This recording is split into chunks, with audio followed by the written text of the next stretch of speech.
welcome to episode 18 of Nerdcouver. We've made it to episode 18. Go us. I know, right? We rock. It's crazy. We can do some things. Yeah. We've done stuff. We've done. Public Relations #1 came out. This one I saw in the previews, and it had a little bit of an ad to it. Mm-hmm. And I was just kind of reading through it, and some of the lines that were in the ad were just like so outrageous that I had to get it. So like this one here, there's this lady who I guess is kind of a how do you say it politely? She gets around a lot. But she spills a drink and they're like going down on this plane. And she's like, "Oh great, I'm going down with my crotch soaking wet." And this other guy's just like, "Then you'll die as you lived." And I was just like, wow, oh my god, I have to read this. So I did, and it is absolutely ridiculous. I love it so much. It's just really weird and quirky and great. Where's it from? It's Devil's Due. They're the same people that do Squarriors, but yeah, it's kind of started out like, you know, they're on this plane, and then you realize, oh wait, no, they're actually on a dragon. So you're just like, oh, okay. But it's about this one guy named Dan, who is apparently the son of a king of Sardonia, who I guess is just like this magical country. And he has this crush on this one coworker of his, and he ends up inviting her to the king's birthday. So they go together, and it's just like really weird stuff. That sounds fantastic. I need to look. Can I? Yeah.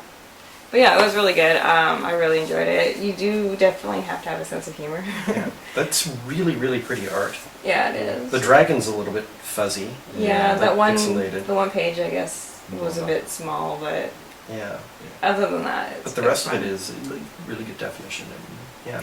So this one, you get a bit more of a backstory about Travis's family, and you also find out that Travis's dad is alive and well, and still doing really creepy ass things like torturing his sons. So, yeah, that's gonna be. It's a family values comic. It is definitely, yeah. You know, there wasn't too much that happened in it other than like the reveal that, you know, Travis's dad's still alive. You get further fallout with his girlfriend, who's named Melissa, I finally remember. Because like she sees him with Jenny, who's kind of like a half sister, I guess. Yeah. So Melissa gets all jealous, and she's like, you know, like, you need to be more honest with me, and I can't do this, and she like walks off, really upset. Mm-hmm. And yeah, It's like my half sister just came and ambushed me. Yeah. I know this is difficult for you. Mhm. Yeah, I mean, I can kind of see her point too. It's just like absolutely can. He didn't even tell her that he was going to like counseling and stuff like that. So, which is kind of like, why would you hide that? Yeah. Because like she has an issue with you, you know, with your anger management and everything. It's just like, you're getting help, so why not tell her? Go talk to people. Any relationship is built on communication and trust. So yeah, talk with people. Yes. Don't hide shit. Exactly. Yes. That was it for my picks. So who goes next? I guess Nathan will go next. Sweet. Alright, start off on a really negative note. Fight Club 2 #4. Yeah. This book, I was so happy this book came out at first. Now I wish it wasn't a thing. It started off so strongly. It did, but like the last 2 issues are just meanderings. yeah. There's just no plot progression. Well, okay, I take it back. There's a bit. There's a little bit of plot progression in this issue where Marla's off to go find her son, and it gets meta. She literally goes to the writer and be like, "Are you God? Can you tell me where to find my son?" And he like writes her a note and be like, "Here, if you run out of things, read this." It's like, great. Oh, yeah, and then the narrator gets inducted into the house and goes, probably what is the best scene is he goes and fights Angel Face at the end. Oh, that's gotta go well. Oh yeah, it goes very well. Okay, actually there is one kind of okay scene right at the beginning where Sebastian shows back up at his partner at the hotel room with Marla, and he starts, you know, getting busy with her. And then it's Tyler. And then Marla freaks out, and it was kind of funny. Just because Tyler just like can't blame Guy for trying. Yeah, you can. You can when you're Tyler Durden. I found it kind of funny, but yeah, no, just the whole issue is just Marla going around and using the dying children to get ridiculous stuff to go to war zones because that's what they want for their Make-A-Wish. Yeah, it's just, it's dumb. Even the book says maybe this is too meta, and I agree. It's just well, no, because there's a way to tell done. that story, and that's not it. Something about it that just doesn't ring true to what we know about Fight Club. And I'm not even talking the movie. I'm talking straight out the book. Well, this is a sequel to the book, not a Yeah. sequel to the movie. Which is, yeah, again, one of those things that you need to point out. Because there are some significant differences between the two, but this doesn't feel like the book. Let's talk about Superman. This is a little better. Yay. This issue has us waking up after the events. Superman waking up at the events of the last issue, if I can say sentences properly. Yeah, you know. Sure you don't want that energy drink? I might actually need it after all. But yeah, Superman wakes up in Lois Lane's bed and he's all like, "Where are my clothes?" They're like, "You burned them when you super flared. Sorry." And he's like, "Oh, yeah, well that's embarrassing." It's like, "Yep." And then Lois and Superman have a little talk. They're like, he's like, "Please don't expose my identity." She's like, "I won't because I care about you." It's like, "Thanks. Now let's go do some stuff." And so they go do some stuff. And then Hoarder, the corporation that's holding Superman's secret over his head is just like, "You're going to keep solar flaring for us so we can absorb all your energy." And he's like, "Okay, I'm going to do it." And so Why? I don't know. Actually, for reasons unexplained. I had a hard time getting through like most of my comics yesterday. Just as like reading, but it wasn't really. I'm like, what? Okay, that just, it doesn't... Yeah, they sneak into this hoarder base, and Lois finds a dude that's all burned up. We don't know what it is, and then Lois is just thinking back to. Actually, we get nice flashbacks to Action Comics number 3, where Superman gets electric chaired by Lex Luthor and the government. I miss Grant Morrison's run. Yeah, and then he does it. He solar flares out. They absorb his energy, and then Lois leaks his secret to the world, so he doesn't have to listen to Hoarder anymore. You know? Superman gets pissed. Yeah, it's going to go about as well as it did for Peter Parker. Yep. So that's basically how the issue ends, is Lois going, "I had to do it so Hoarder couldn't hold this over you anymore." And he's like, "What the hell, man?" Grayson. Good comment. I love Grayson. Grayson's good. I love Dick Grayson. Just to clarify. Just to clarify. No, seriously, this is a really, really good issue. Follows up after last issue where Grayson's off to go find his partner and figure out the mystery of who the heck is killing people and blaming him for it. And we find out who that is. Well, Grayson doesn't. We find out, the audience, Grayson does not. Because he ends up getting his ass kicked. But not before making some jokes. And then the other Grayson kind of just ripping him apart, going, "Oh, you're making jokes. Crack a joke. What'd you do? What kind of joke did you crack when Jason died? What'd you do when Barbara took the bullet? What'd you do when Damien slid down the sword?" It's like, wow. So this person Yeah. knows everything. This person knows everything. And of course, like, this really takes Grayson off guard, and he's just like, "Who are you? How do you know these things?" It's like, because at first he's like, "Are you Clayface? You're just messing me because you're Clayface?" Seems like a pretty Clayface to do. "You gonna ooze at me, Clayface? Come on, where's the ooze?" And he's just like, "Nope. Nope." But yeah, so they keep fighting, and then Dick Grayson gets controlled by the Hypno, so it's like, ooh, we saw some of that last issue, what's going on? And then eventually, yeah, Grayson loses the fight, and his partner, Agent 1, Tiger, rips the Hypnos out of his eyes so he can see who it is. And I don't know if I should spoil it. No. Spoil it. Oh, it's Agent 8, the girl who got killed back in issue 5. Oh, okay. So I was thinking Husk. No. Which would have been... No, it's totally within the story. Yeah, they make a Dick kissing himself joke twice. Once with Wonder Woman's going, "Oh, you got sick of Superman? I can see why. You want somebody a little less muscly, just a little less. Basically me." There's a reason that everybody loves Nightwing. Yeah, this book really propels I mean, really great character development going. It's like, oh, so we can tell that Grayson's been overcompensating for basically the fact that he's not around anybody he loves anymore, and he just hates being a secret agent. So, the revelation of that, he's done. He's given up. He sends a nice message to Batman going, it's been months, or it's been weeks, you don't answer me. Feels like, well, it has been months for us. Yeah. Weeks for him. So he's like, you're not messaging me, I'm sick of this, you know what, I quit, I'm not doing this anymore, I'm coming home. Yay! So, next issue, Grayson goes back to Gotham, and then we also get some setup of what the heck happened with that Agent 5 or 8, or I don't remember her exact number. But basically that girl that got killed because of Dick.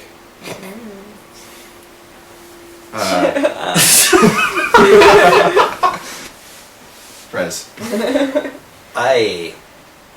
What did you think? This book makes me happy. This book makes me impossibly happy. I mean, maybe not quite as happy as Grayson, but that's more like because of fanboy.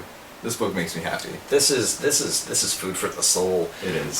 So there's a couple of elections going on in North America right now on a federal level. We're ramping up for the next American election, and the GOP should not be using this book as a primer, because all of the absurd stuff that we're getting out of the Republicans is lampooned in here perfectly. It's beautiful. And of course this was planned months before, so it's interesting to see how when they're aiming for like just absurdist satire, it just carries over into real life. This is very much art imitating life, imitating art. It's amazing. So if you want to see what the logical progression of the American political spectrum is, this is it. This is what happens if we allow corporatocracy to continue. It's beautifully done. It's really, really funny. It's fantastic. This is, bar none, my favorite DC book right now. It's phenomenal. Yeah, I really had a good time with just the fact that it's one of the idea that the U.S. now has a president that can't be bought. She owes no favors. She has no money. There's nothing. I mean, she's a 19-year-old girl who's just like, yeah, I'm gonna do this, and I can do it properly. Yep. Because I'm gonna fill it with smart people. That's what the vice president says to her. She's like, you don't owe anybody favors. Nothing. You can put actual smart people in your cabinet. Oh my god. Which is exactly what they do not want.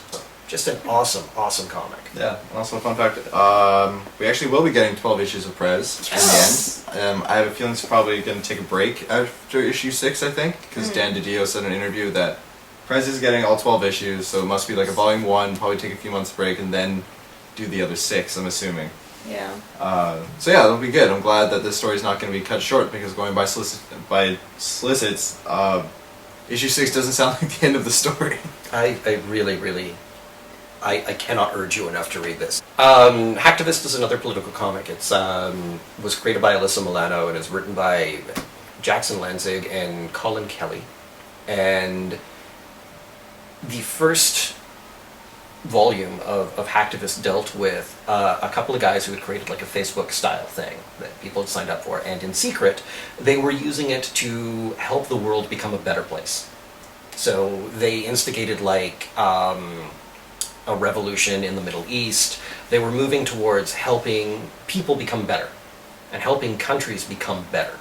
And the US government immediately clamped down on them. One of them died or faked his death. It wasn't particularly clear at the end of the first volume. And the other guy basically became a government stooge but was looking at breaking the system from within.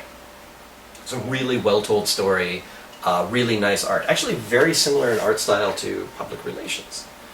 But a little bit better just as far as facial expression and background detail go. We really liked it. Living with Media, like every issue that came out got like a top 5 spot. We loved that comic. When the second volume was announced, we were both excited and terrified because we had such high expectations due to how good that first volume was. The second volume exceeded expectations. Instead of resting on their laurels or just telling the same story again, they've decided to look at the negative aspects of hacktivism. So a second hacker group has gotten together and is enacting mob justice, but isn't actually looking into what they're doing. So they're acting upon surface information. Okay. So at one point you have white hats that are trying to do the thing, like the people that you would want doing this kind of thing, Yeah. But now we're stuck with people that really don't have any business doing it. They've got power but without the responsibility, and so our main characters from the last story have to deal with this mess. It's fascinating. It's really, really interesting character build-up. It's really interesting stuff because we're getting all the consequences of what happened in that first volume. So please read it. It is great. The other two comics I'm going to talk about just quickly. One is Sunstone. Volume 3. So I was talking with Nathan and Jenna before we started filming, and one of my favorite parts of this comic being in trade, because it was an online thing off of Stezhin Sejic's DeviantArt forever, and you can still find it for free there, but the art is much prettier, and you can support Stezhin Sejic, and you should do both of these things. Is when people pick it up not knowing what it is, and start looking through it, and then their faces go like what Nathan's face is doing right now, and then they kind of panic and like look around and like quickly put it back on the shelves. I remember being a 15-year-old going to the comic shop. Yeah, but with nothing like this. No. This is a story about a healthy BDSM relationship. It's romantic, it's funny, it's heartfelt, it is occasionally heartbreaking. It's really, really well-written romance. It's everything 50 Shades of Grey Isn't. isn't. Yeah, It's Exactly. everything that 50 Grades of Shade would like to be, but is not. Yeah. And it's 50 Grades of Shade. It's a better title. Yeah, this Yeah. this comic is phenomenal. The artwork is gorgeous. It's Stezhin Sejic, of course. The artwork is gorgeous. The writing is really clever and funny. The dialogue is witty, and it gets into what makes a healthy relationship. Whether it be vanilla or BDSM or anything else. It's LGBT friendly. Yeah, just a really, really good comic. Yeah, it is. Yeah. I flipped through them. They're sitting in my stack of I need to read these ones. I keep not reading them. The last comic I'm going to talk about briefly is Next Wave. Get Next Wave. Get this compilation. Get it. Do whatever you have to. Fight people in the street if you must. Don't fight people in the street. They Yeah, might be that's- carrying knives okay. and needles. Or anything else, but get this comic. It is phenomenal. It is the greatest superhero comic that ever was. It is an incredible achievement. It's 5 completely redone superheroes, like 5 people that were just kind of ignored. Okay, so back in the 70s, there was an analog of S.H.I.E.L.D. in Marvel Comics called Hate, the highest anti-terrorism effort. Okay. And they were ignored almost immediately thereafter because why wouldn't they be? But their villains were the Beyond Corporation. Okay. Or Silence, which was a terrorist cell. But Silence became the Beyond Corporation. And all of Hate's funding went to S.H.I.E.L.D. So Hate crowdsourced. And the Beyond Corporation is funding the guys that are supposed to be stopping them so that they won't stop them. And instead they're going to use them to test unusual weapons of mass destruction in America. But their resident superhero group, Next Wave, finds out about it and goes to stop them. Okay. So it's team leader who used to lead the Avengers, Monica Rambeau, who's been Photon and Captain Marvel and a host of other names, and was kind of really forgettable until this comic. Elsa Bloodstone, who is Laura Croft's evil demon-hunting twin sister. Nice. Aaron Stack, the Machine Man, who is, imagine, a nigh omnipotent robot who runs on beer. He is drunk all the time, very much. Meltdown, Tabitha from X-Force or the X-Men or whatever, who just makes stuff explode and is a total Valley Girl in this comic. And the Captain. He's just the Captain. There's so many other captains that he couldn't find a word to go along with it. He mugged a couple of aliens and got superpowers out of it, well drunk. Cool. And he really wants to be a superhero, and he's got like generic superhero abilities that are never fully explained. It is amazing. They fight cloned broccoli people that have been uploaded with Fighter Persona XP. Oh my god, this sounds ridiculous. It is. It is absolutely outstanding. It is one of the funniest, greatest superhero stories ever told. It's based around the idea of people being punched and things being kicked. Okay. Every 2 issues is like a standalone blockbuster summer movie. It ran for 12 issues. And this happened at the same time that like Civil War was happening and like all of the grimdark stuff. One of the covers is the team going, not a part of Civil War, with one of them holding up a sign that says Mark Miller licks goats. Wow. It's fantastic. And it's been out of print for forever. So get this comic. As soon as we're done filming, I'm actually following Jenna to Big Pete's to see if there is a copy, and then I'm going to buy that copy. Stalker. Yes, but of Next Wave. And yeah, oh my god, this comic. So really, really happy that Marvel is re-releasing it with like a full compilation, because this comic deserves it. Cool. Cool. Yeah. Sounds good. All right. That's I think that's about it Yeah. for this week. Yes. Instead of my abrupt, see you next time. So I'll say it again. See you next time. Remember, comment. Oh, there's one other thing. Next Wave has a theme song, and they include the music and the lyrics in the